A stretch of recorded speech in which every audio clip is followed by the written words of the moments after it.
Bienvenidas todas y todos a una nueva sesión de nuestro seminario.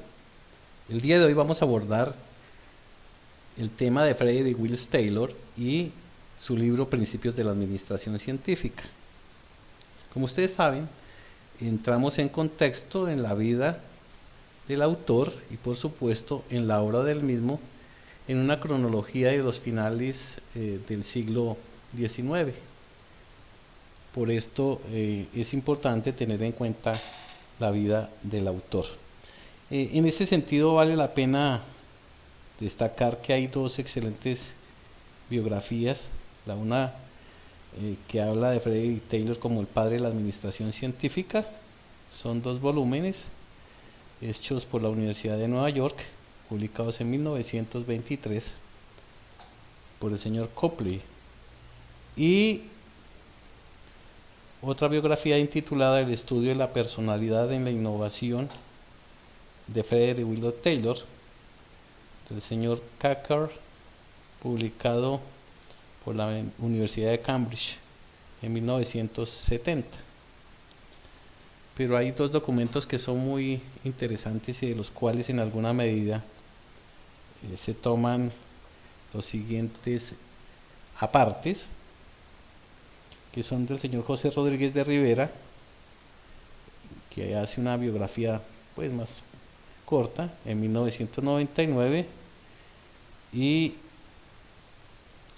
una página que habla de las biografías de los grandes autores, también de los administradores, gerentes, ingenieros, gestores, etcétera, sobre todo de los Estados Unidos. Entonces por eso vamos a abordar inicialmente la vida del autor, contextualizándola por supuesto con esos tiempos de finales del siglo XIX e inicios del siglo XX, más o menos las 3 últimas décadas del siglo XIX y la primera década del siglo XX. Recuerden ustedes que el libro objeto hoy de nuestro reconocimiento es publicado en 1911. El señor Frederick Willis Taylor nace en Filadelfia en 1856, muere en 1915. Su padre era jurista, recibió una buena formación, inicialmente orientada a seguir la carrera de su padre, o sea, la de abogado. Se destacó desde sus inicios en los estudios y tuvo la oportunidad de viajar a Europa hacia el año de 1872, viaje que le permite conocer los elementos fundamentales de la filosofía moderna, y pues debido a esto tal vez haya sido influido por aplicar el método analítico cartesiano de la duda, ese desglose de problemas y ordenación sistemático de ideas que se daba en Europa en ese entonces. En ese mismo viaje conoció investigaciones realizadas en Inglaterra sobre el trabajo realizado en las manufacturas inglesas y, por supuesto, fruto de esa observación y de esos conocimientos vivenciales, posteriormente desarrolla algunos elementos teóricos de la administración. Se presentó a la Universidad de Harvard, obtuvo su admisión, pero debió abandonar este estudio por problemas en la vista, ya que estudiaba durante la noche y esta se fue mermando su capacidad. En ese sentido, la parte física lo llevó a la abstracción, lo que en algún momento define posteriormente pues su conducta respecto al objeto de estudio que retoma inicialmente en la industria y en este caso en la manufactura, y en alguna medida eso es uno de los elementos de fundamentación de esa teoría que deja para la posteridad.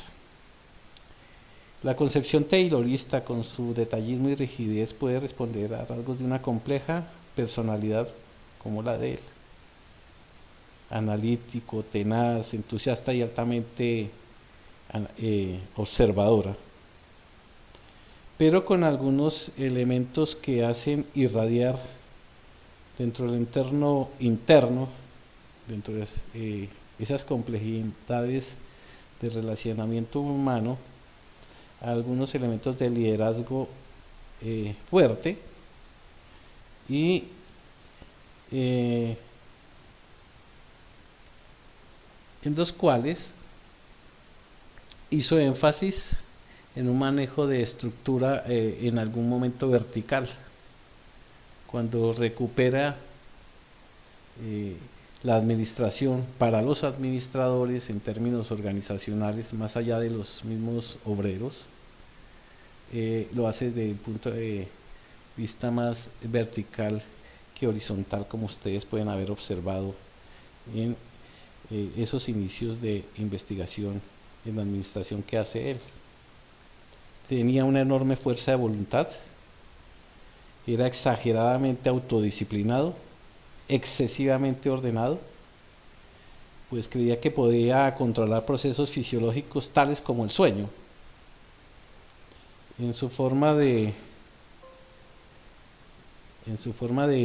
abordar el trabajo desde la perspectiva empresarial, era analítico, minucioso y por supuesto en términos filosóficos excesivamente positivista, pues daba mucho peso a la materialidad de los hechos observados, inclusive en algunos casos más allá de la misma abstracción, es decir, más allá del ideal o de la conjetura filosófica, iba a los hechos.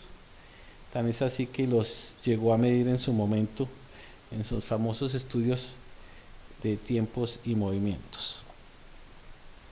En 1875 recuperaba su visión y entra como aprendiz en una empresa hidráulica en Filadelfia, la Enterprise Hydraulic Works, y 3 años después pasó a la Midvale Steel Company, donde comenzó como operario, es decir, desde la base de la organización hasta llegar finalmente a la cúspide. Decía que inició como operario en el taller de máquinas para luego ascender en todos los peldaños de la organización de esa factoría. Como responsable de dicho taller, mejora la productividad mediante la aplicación de los sistemas por él propuestos en su momento, unidos a un plan de incentivos. No solo se formó en teoría, sino que en la práctica hacía la comprobación de sus afirmaciones. Y hago nuevamente énfasis, dado que conoció el trabajo desde las perspectivas de la parte operativa hasta la parte de mediana gerencia y de alta gerencia, pues daba unas ventajas para hacer juicios sobre estos procesos. Como comenzó desde abajo como simple aprendiz y operario, pues fácilmente sabía no solo los intríngulis en términos operativos, sino también en los físicos, fisiológicos y de manejo de logística. Mientras trabajaba en la Midvale, en sus horas nocturnas estudiaba ingeniería mecánica.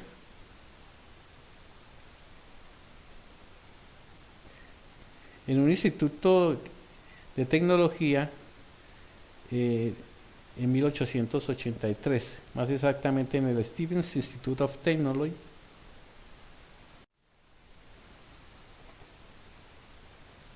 Concluye su estudio de ingeniería mecánica y comienza a trabajar como ingeniero jefe, con responsabilidad sobre el mantenimiento y mejora de todo el parque de maquinaria de la Midvale Steel Company, en la que organiza o renueva la factoría. Podía haber continuado una brillante carrera de ingeniero e inventor, ya que logró más de 40 patentes.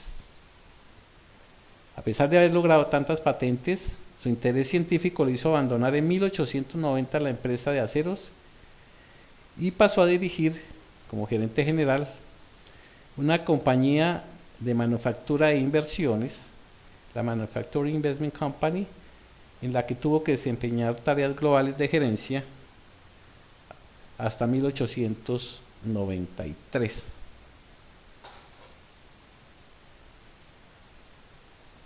Es allí donde introdujo un sistema de remuneración por unidades fabricadas y se ocupó de los problemas del cálculo de costos, así como de un sistema de información. También en ese puesto se dedicó a solucionar problemas técnicos de producción. Es decir, de una gerencia alta, tenía en algún momento influencia fuerte sobre la gerencia operativa, pues retomando elementos básicos de la producción. Esto que tiene que ver con las operaciones, por supuesto, y con la misma logística tal como la denominamos el día de hoy. De la observación práctica, de ahí que era muy buen observador, extrajo la idea de analizar el trabajo, descomponiéndolo en tareas simples, cronometrándolas estrictamente y exigiendo a los trabajadores la realización de dichas tareas en el tiempo justo. Fíjense que acá hay elementos de esta teoría que contribuyen al desarrollo gerencial hasta nuestros días. Cuando divide el proceso, pues está haciendo o generando la fundamentación de la ingeniería industrial y de un elemento fundamental que es el de los procesos productivos sobre la base de operaciones, que son esas operaciones, pues tareas en este caso, por la incipiencia de la manufactura de ese entonces, tareas simples, pero empieza a medirlas. Entonces, cuando las mides, también coloca un elemento fundamental como contribución significativa a la ciencia, técnica, arte o tecnología de la administración, ¿sí? Que es la medición. Y lo que hoy llamamos indicadores de productividad, pues tiene su génesis en esos elementos en los cuales él afincó su propuesta en su máximo libro, Principios de la Administración Científica. Con un elemento fundamental es que cambia la administración ordinaria, exigiendo a los trabajadores la realización de tareas en el tiempo por el juzgado como justo. Ya vamos a ver en el ejercicio práctico, ¿sí?, cómo él define ese tiempo justo. Este análisis de trabajo permitió, además, organizar las tareas de tal manera que se redujeran al mínimo los tiempos muertos por desplazamientos del trabajador o por cambios de actividad o de herramientas. Y asimismo, pues establecer un salario a destajo, o sea, por pieza producida, en función del tiempo de producción estimado, salario que actuó como incentivo para la intensificación del ritmo de trabajo. La administración tradicional de ese entonces, o hasta ese entonces, es sustituida por Taylor por la planeación en dichos talleres o factorías, pasando el control de trabajo de manos de los obreros a los directivos de la empresa y poniendo fin a la discusión entre trabajadores y empresarios en cuanto a los estándares de productividad. Y esta palabra estándar es la que surge de esas mediciones. Taylor también diseñó herramientas y útiles, así como nuevas máquinas, pero, sobre todo, desarrolló nuevos procedimientos en producción específica, en el caso suyo, de metales, publicando sus resultados en diversas revistas científicas. En los años 1888 y 1899, completó esos trabajos buscando formas de mejorar aleaciones de acero, que fueron patentadas en 1899, que permitían elevar las velocidades de procesos de mecanizados con máquinas y herramientas novedosas.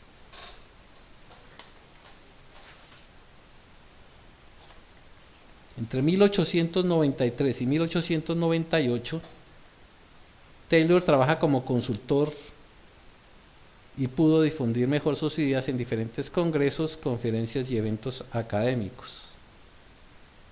En su última fase de actividad práctica de 1898 a 1901, trabajó en la Bitter Hill Steel Company, una compañía de aceros y armamento donde fue contratado para reducir los costos. Allí pudo emplear todo el abanico de instrumentos de racionalización desarrollado hasta entonces por los años precedentes. Destacan entre estos instrumentos su medición de tiempos y movimientos en el trabajo de los obreros que tenían que cargar o transportar lingotes entre los vagones y entre la diferente logística en que se encontraba.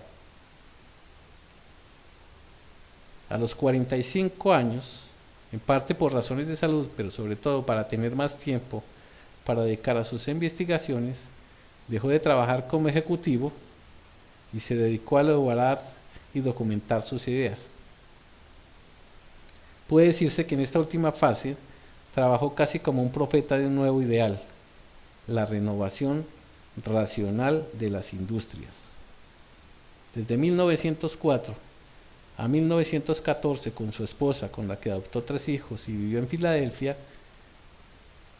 se dedicó a documentar todas esas experiencias fácticas que había tenido en las líneas de proceso y en las diferentes empresas en las cuales estuvo anteriormente. La Sociedad Americana de Ingeniería Mecánica lo nombró presidente en 1906. Debido a esto, muchas de sus publicaciones aparecieron publicadas en forma institucional por dicha asociación, la ANME. Con el tiempo, conseguido una base de independencia económica, Taylor se dedicó, rodeado ya de un grupo de alumnos, entre ellos Henry Gann, a propagar como misionero de sus propias concepciones la nueva dirección científica de la empresa. Recuerden al señor Henry Gann. Recuerden ustedes que él hizo unos diagramas que ustedes vieron en investigación de operaciones, en gestión de la producción, denominados los diagramas de Gann. En estos elementos para la toma de decisiones de producción básica, hace una buena contribución y fue alumno, por supuesto, del señor Taylor. Taylor publica en 1911 los principios de la administración científica. Hay un elemento fundamental de Taylor, es que sabía trabajar en equipo, creía en la cooperación real y organizaba bien el trabajo de sus colaboradores, a los que les permitía exponer sus opiniones, incluso contrarias a él, como ocurrió en algún caso con el mismo Gantt o con Gilbert. En su trabajo le ayudó sobre todo a su compañero de estudio Henry Gantt, conocido por los histogramas o gráficos de los cuales habíamos hablado, y esa actitud de cooperación pues fue un rasgo típico en su forma de actuar y que él recomendó era importante de ejercer en la organización industrial. Junto a la solución de problemas técnicos y de ingeniería, Taylor realizó un profundo y detenido trabajo de reflexión en el que desarrolló sus ideas sobre lo que él denominó management científico, es decir, sobre una gestión racional apoyada en todos los instrumentos analíticos posibles de los procesos de fabricación. Fruto de ese trabajo, la organización científica toma cuerpo y es denominada en algún momento como Taylorismo y se expande por todos los Estados Unidos hasta finales del siglo XIX, auspiciada, por supuesto, por los empresarios industriales que veían en ella la posibilidad de acrecentar su control sobre el proceso de trabajo, al tiempo que elevaban la productividad y podían emplear a trabajadores no cualificados, o sea, casi siempre eran los inmigrantes que no estaban sindicalizados, en tareas manuales cada vez más simples, mecánicas y, por supuesto, en ese entonces, repetitivas. Dentro de esa gran gama de productividad documental, encontramos en esta breve selección los principales libros que se fueron convirtiendo finalmente en principios de la administración científica. Hacia 1903 publica algunos avances de los principios de la administración científica con el nombre de gestión de talleres. Luego en el mismo año hay uno que también define, pero en una forma más focalizada, los elementos fundamentales de esa administración científica con su libro Child Management, en donde estudia la selección científica por una parte, pero también la formación, capacitación, inducción, adiestramiento y las condiciones laborales adecuadas, es decir, el entorno de la planta, por una parte, pero por otra parte, un elemento fundamental en esa planta que es el hombre, con sus condiciones para ejercer labores cotidianas de producción. Y en 1911, por supuesto, produce o documenta y edita y publica el libro Principios de la Administración Científica, pero desarrollos más específicos en términos del manejo de la contabilidad y de los costos, que es muy importante en la industria de los Estados Unidos por siempre, hace el libro Tiempos y Costos, donde hace énfasis en la importancia del tiempo, ¿sí?, y la influencia desde el punto de vista contable de su costo y del aumento, por supuesto, de los precios hacia los consumidores finales. Entonces, aunque no hay mucho reconocimiento sobre estos libros, que se pueden consultar en la biblioteca del Congreso de los Estados Unidos, vale la pena nombrarlos, porque uno se convierte en elementos de fundamentación para finalmente documentar esa obra que estamos analizando el día de hoy. Pues bien, tenemos aquí dos ediciones diferentes de esos principios de la administración científica. Acá hay un elemento fundamental: colocamos sinonímicamente a management como administración científica, ¿sí? Pero como hemos hablado anteriormente, los términos gestión, gerencia, administración, pues en alguna medida, si fuésemos sinonímicos, podríamos decir que también principios de la gerencia científica, término que ha tenido gran fuerza en Colombia, pero la traducción en alguna medida fue principios de la administración científica. Aquí tenemos una edición reciente y tenemos la edición de los 100 años, que es una selección escolar entregada por la Universidad de Cambridge en algún momento. Pues bien, adentrándonos en dicha obra, hacemos unas afirmaciones desde la perspectiva del autor. Es decir, la intervención mía simplemente hacer un reconocimiento a lo que dice el autor, y lo que aparece acá en estas afirmaciones pertenece a él. No hago una interpretación, sino voy literalmente a sus afirmaciones. Decía él, mucha atención, el objetivo de la administración es asegurar la máxima prosperidad del patrón junto con la de cada uno de sus empleados. Como investigador, pues parte de preguntas, y como en alguna medida habíamos dicho que era positivistas, pues se preguntaba ¿qué es la administración? ¿Sí? ¿O cuál es el objetivo mejor de la administración? Y en términos generales, sobre la base del contexto que se estaba dando en ese entonces, recuerden los tiempos de confrontación entre los obreros y los propietarios de los medios de producción, o los obreros y los patronos, pues él ve que hay una posibilidad de que se den relaciones de cooperación, colocando un elemento como norte, que es la máxima prosperidad, tanto de los patronos como de los empleados, obreros u operarios. Entonces ahí hay algo importantísimo. Recuerden ustedes en la época que estábamos viviendo, o que se estaba viviendo en ese entonces. Las tesis marxistas estaban tomando el mundo, ¿sí? Y el señor Taylor, inicialmente en términos fácticos y en términos de relaciones de productividad básica de los talleres de las pequeñas factorías o de las factorías medias y después llegando a las factorías grandes, toma esta posición y Marx dice, no, pues es que la gente tiene que librarse de ese sistema oprobioso que es el capitalismo, en el cual los empleados, sobre la base de la explotación,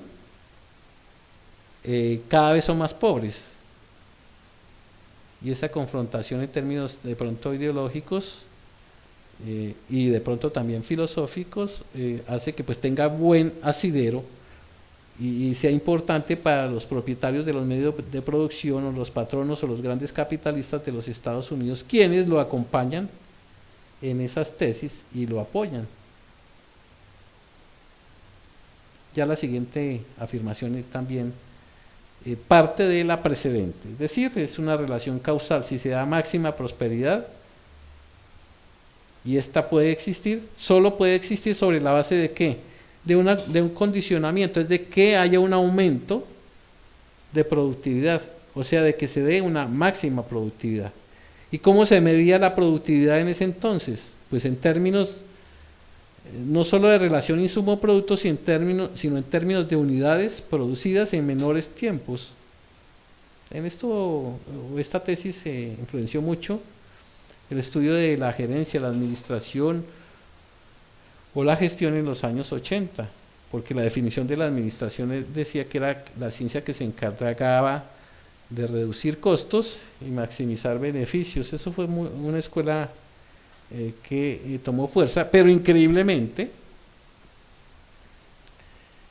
70 años después de promulgada la teoría de Taylor, que fue promulgada o documentada o publicada en 1911.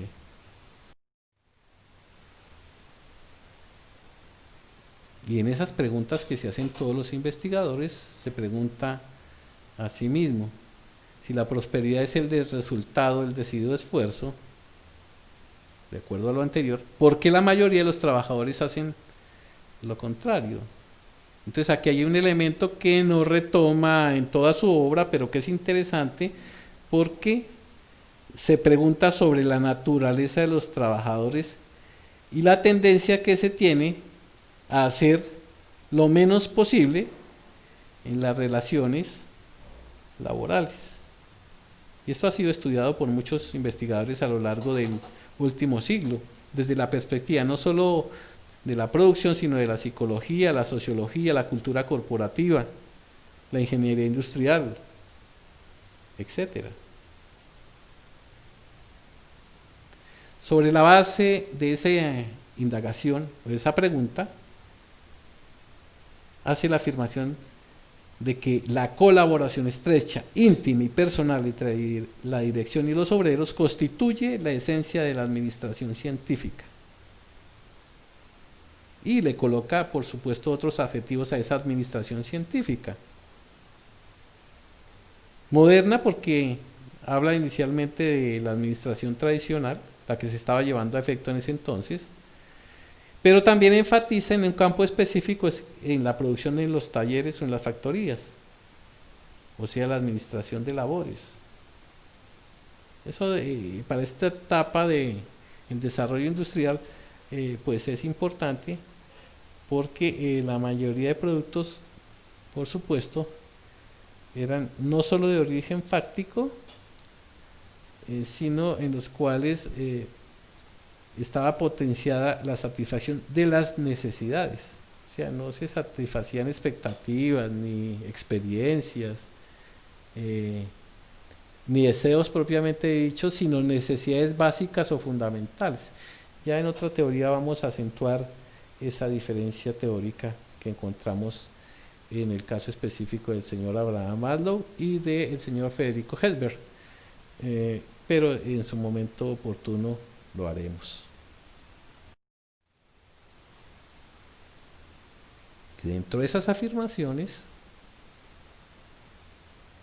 dice por una parte, pero hace un juicio sobre lo que él observa en las factorías. Entonces dice, mientras algunas personas sean perezosas e ineficientes por nacimiento, es un poco fuerte en esa afirmación, y otras nazcan codiciosas y brutales, Mientras entre nosotros, hablando del medio en que se encuentra, exista el vicio y la delincuencia, habrá también entre nosotros cierta cantidad de pobreza, de miseria y de desdicha. Mucha atención porque estas afirmaciones en alguna medida son fuertes, pero alguien consideraría con esa perspectiva que también son vigentes. Es decir, la pobreza, la miseria y la desdicha se debe ¿a qué? Pues a que hay elementos naturales dentro de los individuos, o sea, por su propia naturaleza somos o son codiciosos y brutales. Hay muchos ejemplos actuales de lo que ocurre en este tema, que van llevando, por una parte, al vicio y a la delincuencia. Y eso es lo que origina, según él, la pobreza, la miseria y por supuesto la desdicha. Bajo la ética protestante y el espíritu del capitalismo, pues el sacrificio del trabajo llevará, según esa ética, a la riqueza, por una parte, pero también por otro lado, a la felicidad. Eso es lo que define la ética protestante en ese y el espíritu del capitalismo, que es muy bien analizado por el señor Max Weber en un libro de su mismo nombre. Unido a lo anterior, pues hace unas definiciones claras y dice: si un aumento en el rendimiento del trabajo como resultado puede dejar sin trabajo a algunos de sus compañeros. Entonces aquí es donde surge un problema fáctico en las plantas, es de que los compañeros teóricamente, por no hacer de que haya despidos, porque no, de pronto no se necesitaban los operarios, porque ya eran más eficientes, entonces deciden trabajar menos, ¿sí? Y digo que surgió un problema fáctico y contextual cuando en Europa, específicamente en Inglaterra, sale o surge el movimiento ludista. El movimiento ludista es dirigido por el señor Nelson Ludd y consiste en asociar la pérdida de puestos laborales a los desarrollos tecnológicos o al mejoramiento de, en ese entonces, las máquinas de producción en serie, de producción estándar o de masificación de la producción. Entonces, considerando a las máquinas enemigas después de la revolución industrial, empiezan a quemar las máquinas y en alguna medida agregan en muchas industrias y surge el ludismo. En nuestros tiempos podríamos hacer un símil en la realidad que producen o que producían los sistemas en los años 80 y 90, que se decía que por cada computadora que ingresaba a una compañía habrían 3 despidos, específicamente en Colombia, y se hicieron algunos estudios sobre el tema. Recuerdo Fedemetal hizo algunos, el Ministerio del Trabajo hizo otros y el SENA hizo otros, en los cuales algunas personas trataban de demostrar que por cada máquina que ingresaba de buena tecnología despedían un número importante de empleados, ¿sí? Entonces finalmente pues eso se convirtió en un problema contextual de gran peso en los Estados Unidos. Y por supuesto esto fortaleció los sindicatos, de ahí que el origen de los sindicatos tanto en Estados Unidos como en la misma Gran Bretaña y en México tenían su asidero inicialmente en esta afirmación.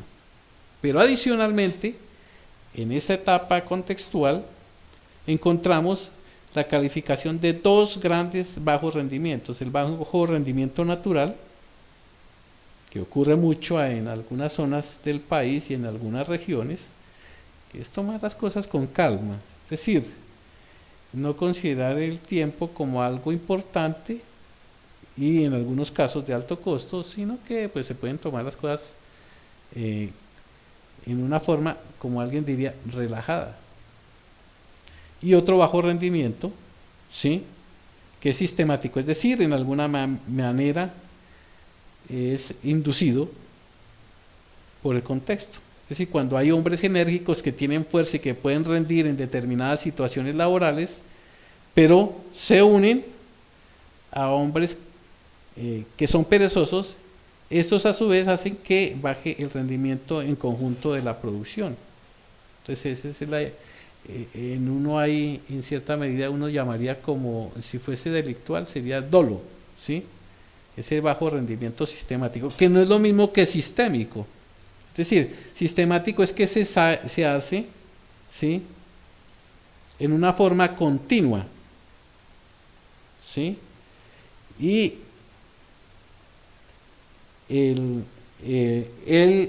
bajo rendimiento natural, pues es simplemente la naturaleza en cierta medida, mediada también por la cultura y el contexto.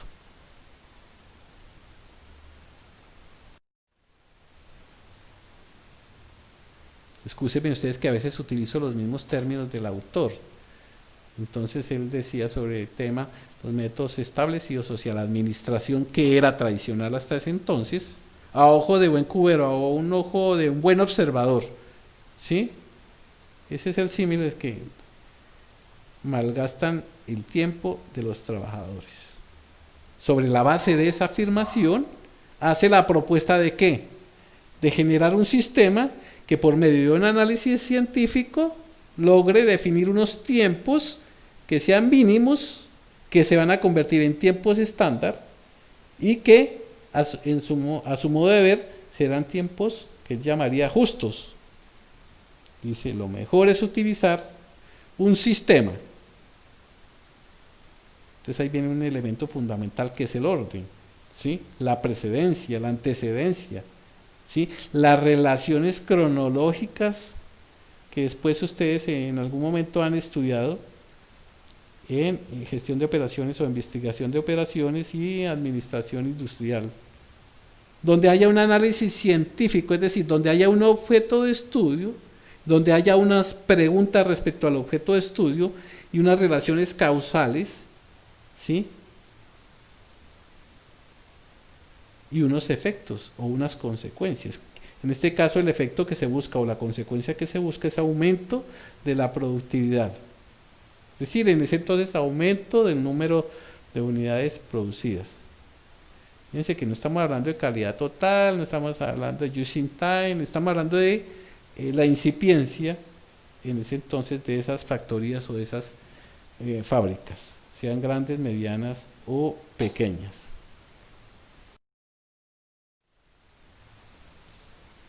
Ya al hacer la definición de esos principios de la administración científica o del management científico, permea, profundiza, ¿sí?, en las relaciones de poder también. Dice, el desarrollo por la dirección y no por el trabajador de cada movimiento y la estandarización de todos los instrumentos y condiciones de trabajo.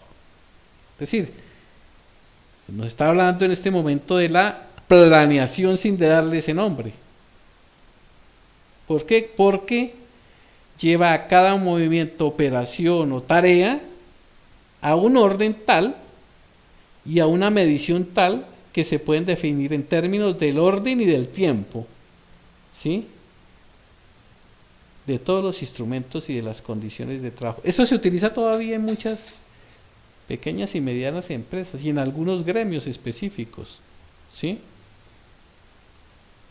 Pero fíjense, ahí tácitamente encontramos el origen de la planeación.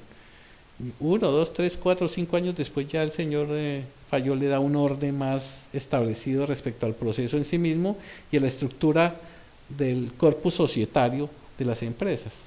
Pero hasta aquí, en esa documentación inicial de estos atisbos teóricos, pues lo vemos claramente y específicamente en términos del manejo del proceso que yo llamaríamos proceso productivo.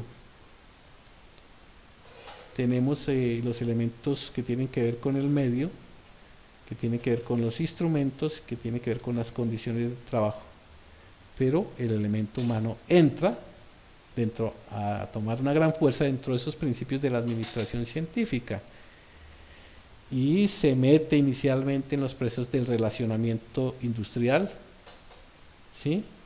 Cuando habla de la selección cuidadosa, no sé por qué utiliza la palabra subsiguiente, y el subsiguiente adiestramiento de las personas hasta convertirlos en operarios de primera, y escúchenme ustedes la fuerza que tiene esta afirmación, eliminación de los incapaces de adoptar estos métodos. Entonces hay una convención relacional mínima, es de que, afortunada la afirmación o desafortunadamente, palabras más, palabras menos, dice, el que no sirve, se va.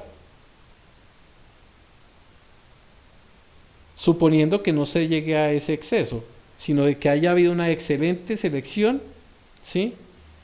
Y luego una capacitación o un adiestramiento. No me gusta la palabra adiestramiento porque de pronto se enfoca esa etimología hacia de pronto hacia los animales, pero en alguna medida pues en procesos de productividad y producción que son metódicos, repetitivos, etcétera, etcétera, pues se justifica en cierta medida, buscando que generar unos operarios de primera. Y cuando hablo de primera acá, pues nos está hablando también de eficiencia. Uno podría cambiar inclusive toda la frase, ¿sí? En términos de cercanía contemporánea, una selección cuidadosa y unida, o una capacitación, ¿sí? Puede hacer que estos lleguen a lograr su máxima eficiencia, ¿sí? Esa podría ser una afirmación, pero la que hace el autor es esta. Mucha atención porque en cierta medida esos elementos fundamentadores de esta teoría toman gran fuerza y se pueden articular y ordenar también sistémicamente, por supuesto. Dentro de esos principios, ayuda y vigilancia. No sé, la perspectiva que tiene él y los juicios que tiene sobre el ser humano, pues lo llevan a pensar también en eso, ¿no? Ayuda y vigilancia constantes por medio de la dirección. Entonces ahí tiene el origen de la supervisión en las grandes factorías y en las grandes empresas, y que existe también en algunas empresas hoy en día, considerando que si a la gente no se le está vigilando, pues la gente no actúa eficientemente. Eso ocurre, ¿sí? A algunos nos gustan que nos estén mirando para hacer cositas, ¿sí? Para cumplir nuestras labores. En ese sentido, pues hay un problema grave de confianza, ¿sí? Y si no nos están vigilando, no lo hacemos. ¿Por qué? Porque tratamos de rendir lo menos posible. ¿Por qué? Porque hay un bajo rendimiento sistemático por una parte, pero también puede haber una consideración de bajo rendimiento natural. Entonces a esa ayuda y vigilancia constantes por medio de la dirección le unimos el pago a cada operario de bonificaciones por obedecer. Y estas son las palabras que utilizan. El concepto de obediencia pues tampoco me gusta mucho porque no es muy conciliador, ¿sí? Pero ¿qué es obedecer? Pues seguir instrucciones. Y la persona sigue instrucciones sin pensar. Y tiene que ver con la producción en serie, en masa, en línea. Y por otra parte, otro principio que no fue identificado por él solamente, sino que Adam Smith lo había identificado siglos atrás, pero esta es la perspectiva de la relación en la línea de producción. Es una división casi por igual del trabajo y de la responsabilidad entre la dirección y los trabajadores. ¿Qué ocurría antes? Pues casi siempre la responsabilidad del trabajo estaba solo en manos de los trabajadores. No, ahora se define inicialmente con lo que él denominamos en su momento el inicio de la planeación, y responden tanto uno como el otro. Esta combinación de iniciativa de los obreros, unida a los nuevos sistemas de trabajo implantados, deberían o deben constituir el éxito de la denominada administración científica o de el scientific management.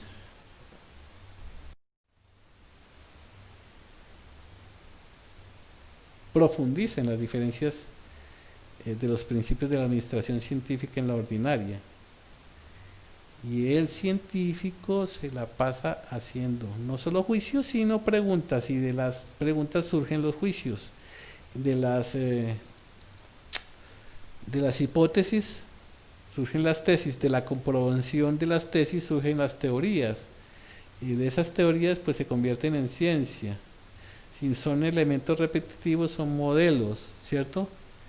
Pero si tienen que ver en algún momento con desarrollos especiales o facultades especiales de los individuos será arte, y bueno, en fin. Y también se pregunta, ¿por qué se logran mejores resultados bajo la administración científica que bajo otra administración? Y es una forma de fortalecer la argumentación en el escenario académico y en las conferencias en las cuales estaba. Fíjese que este libro también surge de muchas conferencias, y entonces él mismo se pregunta eso, para él mismo responderlo posteriormente, ¿sí? Con las afirmaciones que ha hecho anteriormente y que va a hacer posteriormente. Si el problema más importante no es el de tener a la cabeza del hombre adecuado, es decir, todo depende solo del gerente, del gestor o del administrador, y si tiene el mejor administrador, ¿no se puede dejar en sus manos el tipo de administración a seguir? Preguntas que hace sobre el mismo proceso, ya no solo productivo, sino un proceso de dirección.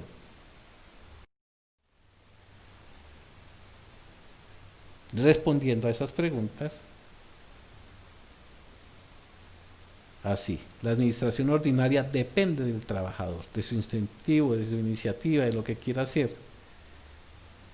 En cambio, de que se le dé un reconocimiento especial.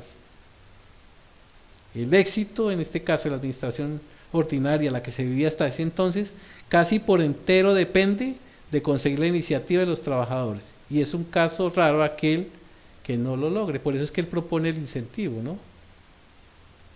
Para lograr por esa iniciativa. Pero por otra parte, si propone el incentivo y la planeación y acorta los tiempos y los hace más eficientes, logra que lleguen a su máxima productividad o eficiencia, pues por supuesto que va a llegar a la administración científica o utilizando los instrumentos que según él son de la administración científica. En el caso de la administración ordinaria, pues el problema en algún momento solo es responsabilidad del trabajador, porque la única relación que se daba dentro del mismo era el pago por los salarios. Entonces, para hacer los salarios más competitivos aumentan las bonificaciones, pero también aumenta el ritmo de trabajo y la exigencia. Eso ocurre actualmente.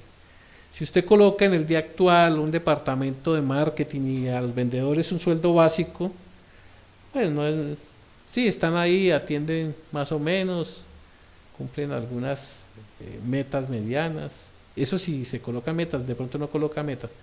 Pero si adicionalmente usted al vendedor le paga su salario fijo y le coloca una comisión por venta, pues por supuesto que va a mejorar el número de ventas y por supuesto el agregado de ventas. Entonces son pequeños indicios de cómo se mejoran procesos, no solo de la producción, sino que tienen que ver con relacionamiento, y en este caso de bajo la administración científica, la iniciativa de los trabajadores, es decir, su voluntad y su ingenio, se consigue con uniformidad absoluta y en mayor grado que el sistema antiguo, respondiendo a las anteriores preguntas. En este sistema la mitad del problema queda bajo la responsabilidad de la dirección y la otra mitad, por supuesto, del resto en el trabajador, o sea, una responsabilidad 50-50.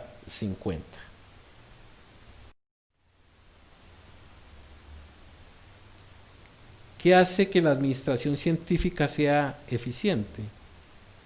Pues que crea una ciencia para cada elemento del trabajo del obrero. Ahí esas afirmaciones lo ponen a uno a dudar, pero también lo ponen a pensar y a crear y a generar conocimiento.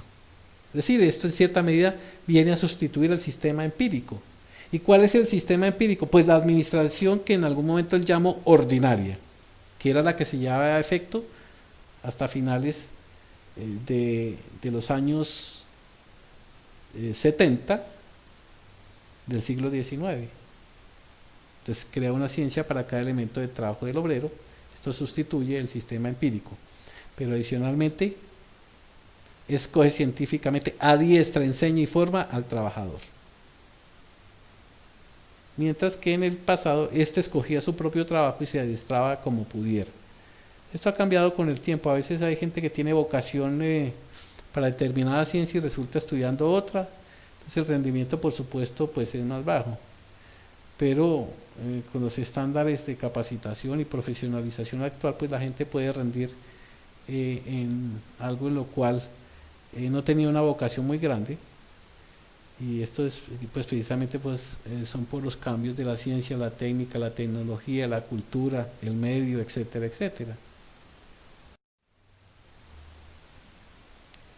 Colabora cordialmente con los trabajadores para asegurarse que todo el proceso se hará de acuerdo con los principios de la ciencia que se ha ido creando. Entonces aquí hay una cosa y un atisbo muy interesante, es que esta ciencia, la administración, la gerencia o la gestión, es una ciencia que está en constante creación, o sea, hay un proceso de innovación contextual que ustedes han observado últimamente. Entonces, a medida que va avanzando el tiempo, los procesos se hacen más ágiles, pero también el contexto va cambiando, el consumidor va cambiando, los clientes van cambiando, las finanzas van cambiando. En estos tiempos de los cuales estamos hablando, a finales del siglo XIX, inicios del siglo XX, pues la producción era importante en términos de solución a problemas fácticos. Hoy en día hay otro tipo de problemas que tienen que ver con satisfacción de expectativas, ¿sí? Entonces en ese sentido vamos cambiando y vamos modelando, haciendo ese ejercicio de abstracción de cómo se va modelando dependiendo de la realidad contextual. En esa administración científica hay una división casi por igual del trabajo y de la responsabilidad entre la dirección y los trabajadores, mientras que en el antiguo sistema toda la responsabilidad se cargaba sobre el trabajador.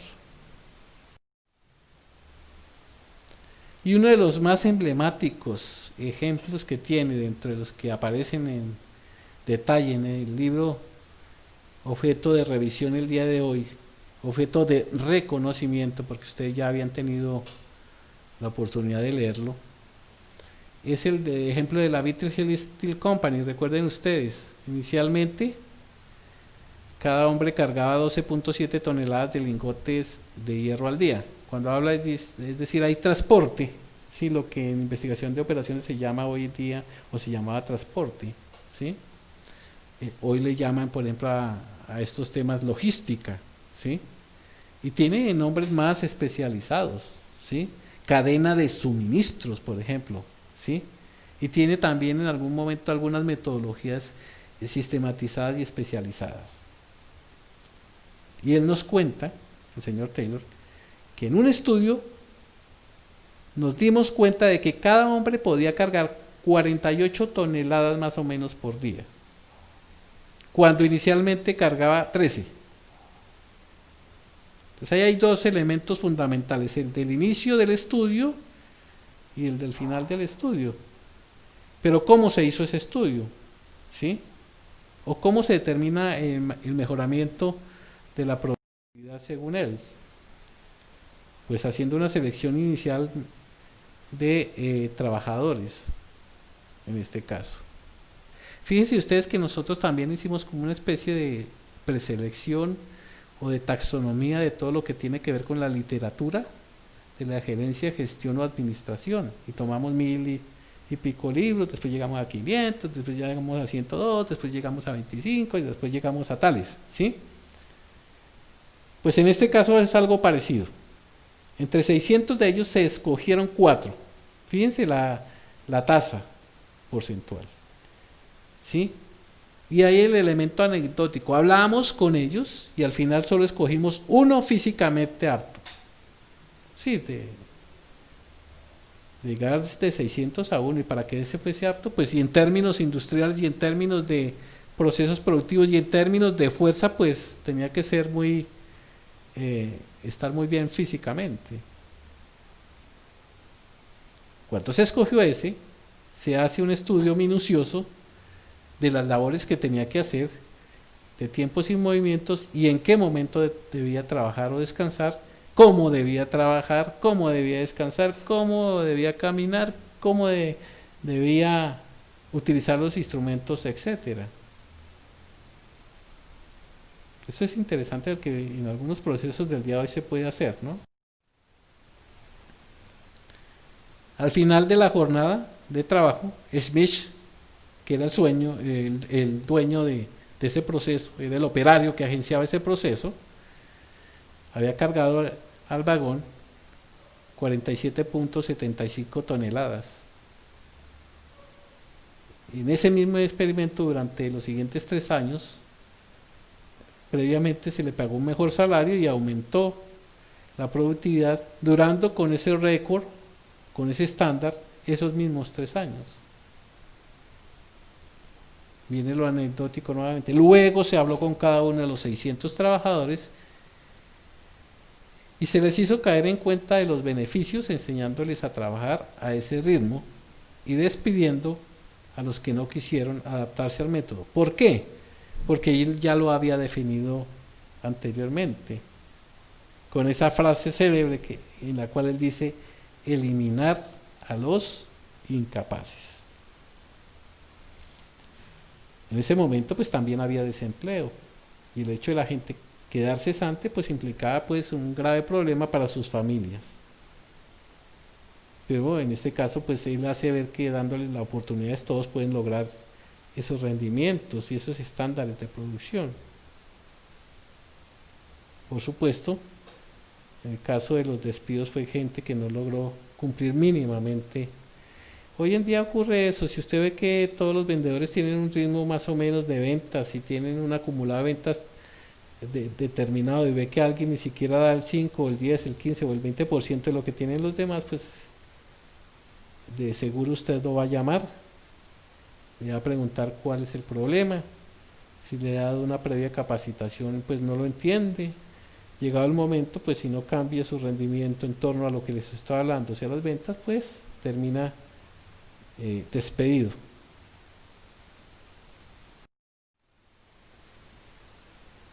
¿Qué ocurrió en ese experimento de la Beetle Hill Steel Company? Se reduce el número de empleados de 600 a 140. Fíjense ustedes, de 600 baja a 140, la carga salarial, ¿sí? De 460 personas desaparece. Ojo con eso. El promedio de carga al día por hombre pasó de 16 a 59 toneladas. Casi se multiplica por 4, ¿sí? El promedio de cada carga por hombre día. Pues mire, ya hay 2 beneficios que se pueden observar fácilmente en ese experimento. Pero aquí vienen otros elementos de racionalidad, y es el que tiene que ver con la contraprestación salarial respecto de los beneficios de el haber bajado esos costos de empleados y haber bajado esos costos de producción al aumentar el rendimiento por 4 del promedio carga por día por hombre. Y es que el promedio ganado por cada hombre pasó de 1.15 de dólares a 1.85 dólares al día. Entonces miren esa relación, ¿sí? ¿Qué quiere decir? Que mejoraron, sí, por supuesto, pero no en la misma proporcionalidad que se redujo el costo. Y el costo medio de manejar una tonelada pasó de 0.072 dólares a 0.033 dólares. ¿Sí? Fíjense ustedes, la relación es asimétrica, no es simétrica como lo había propuesto él, de que cuando crecía la empresa, pues que también crecían los empleados y que esas relaciones de cooperación daban una oportunidad también en términos salariales, ¿sí? Fíjense, el costo medio de manejar una tonelada bajó ostensiblemente.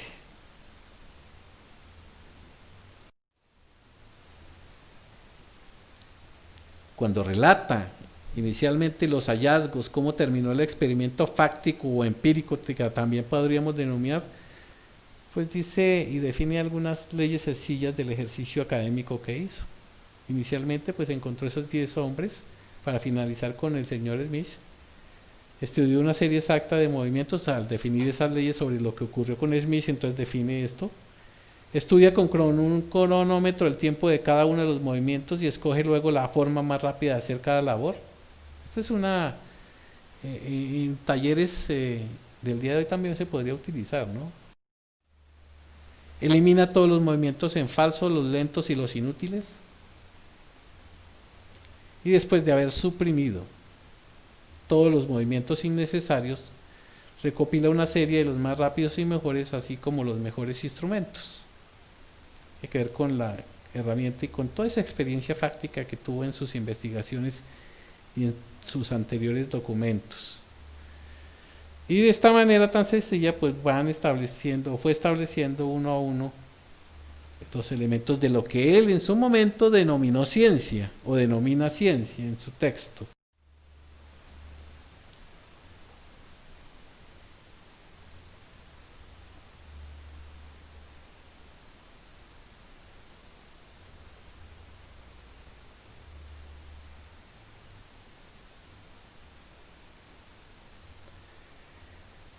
Afirma en su esencia la administración científica consiste en cierta filosofía, él le da esa categoría, ¿sí? Él define eso. Esas son afirmaciones de él en su libro que ustedes en alguna medida ya han estudiado, que tal como antes decíamos, tiene como resultado una combinación de los 4 grandes principios básicos. Entonces, vamos recapitulando. El establecimiento de una verdadera ciencia, según él. 2. La selección científica del trabajador, pues unido por supuesto a su educación y formación científica. Ahí tocaría saber si es verdaderamente educación científica. Y la colaboración estrecha y amistosa entre la dirección y el trabajador. Fíjense que basaba todo en las relaciones de cooperación, ¿no? Y de cooperación y en cierta medida uno podría decir de identidades de objetivos, ¿no? Pero bueno.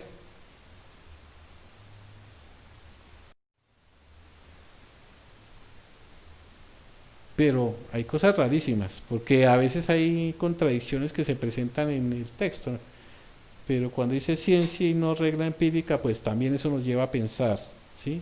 Sin hacer una apología de la administración científica, pero tampoco demeritándolo, pues vale la pena pensar en esas afirmaciones. Ciencia y no regla empírica. Armonía y no discordia.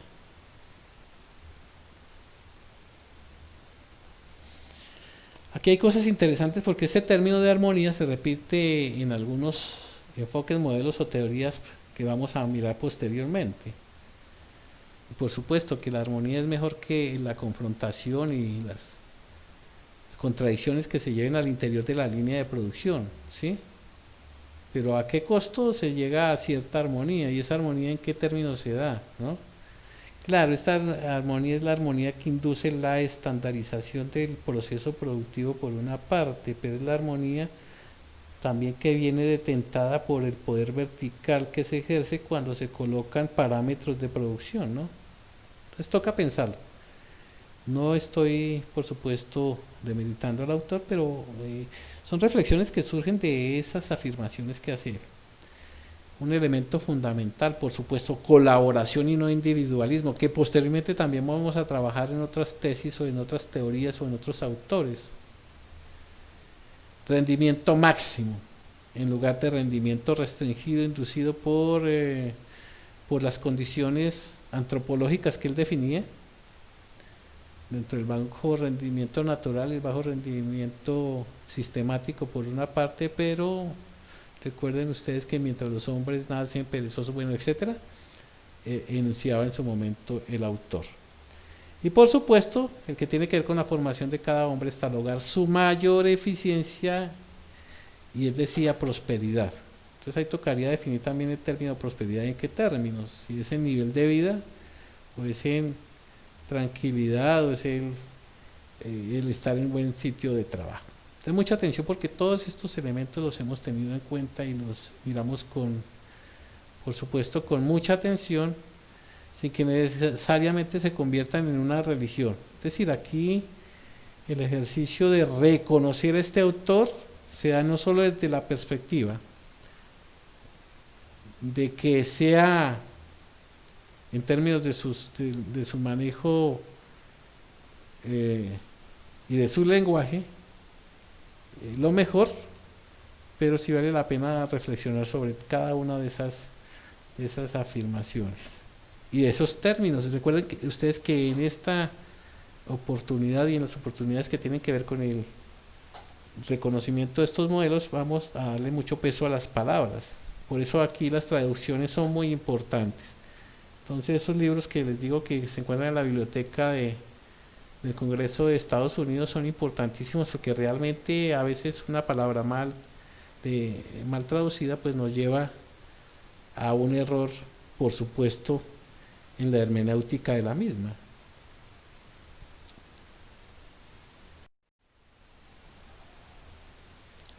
Ya como colofón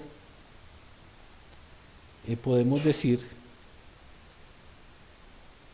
o nos dice el autor, tratando en ese entonces, entre comillas, de colocar a consideración su modelo como muy importante en su momento, por supuesto que lo fue, porque gestó o generó lo que posteriormente denominaríamos el Fordismo en los Estados Unidos y el desarrollo industrial de Estados Unidos a partir de la primera década del siglo XX y que nos llevó pues, a las realidades del día de hoy. Es decir, su contribución fue realmente significativa para el cambio en la industria. Este libro llegó a Colombia en una forma tardía respecto a la contemporaneidad. Hoy un conocimiento que se da el día de hoy y mañana ya lo conocemos, vale la redundancia. Acá a Colombia esto llegó en los años 60, 50, 60 y se profundiza sobre todo en el manejo de los bancos, ¿sí? Y en la escuela, o sea, en la educación pública, inicia desde los años 70, ¿sí? Entonces llegó tardíamente, ¿no? Pues como todo llegaba tardíamente. Hoy en día la revolución de las comunicaciones y el manejo de las redes, etcétera, hace que todos los conocimientos lleguen más fácilmente y hay una transferencia tecnológica más rápida que en ese entonces. Y pues con su afirmación final, la administración científica consiste, y es lo que él habla de su modelo, en la revolución absoluta de la actitud mental de todos los hábitos. Sí, todos esos procesos en alguna medida durante tanto tiempo se convierten en hábitos que se hacen en una forma mecánica y a veces rápida que queda uno aterrado.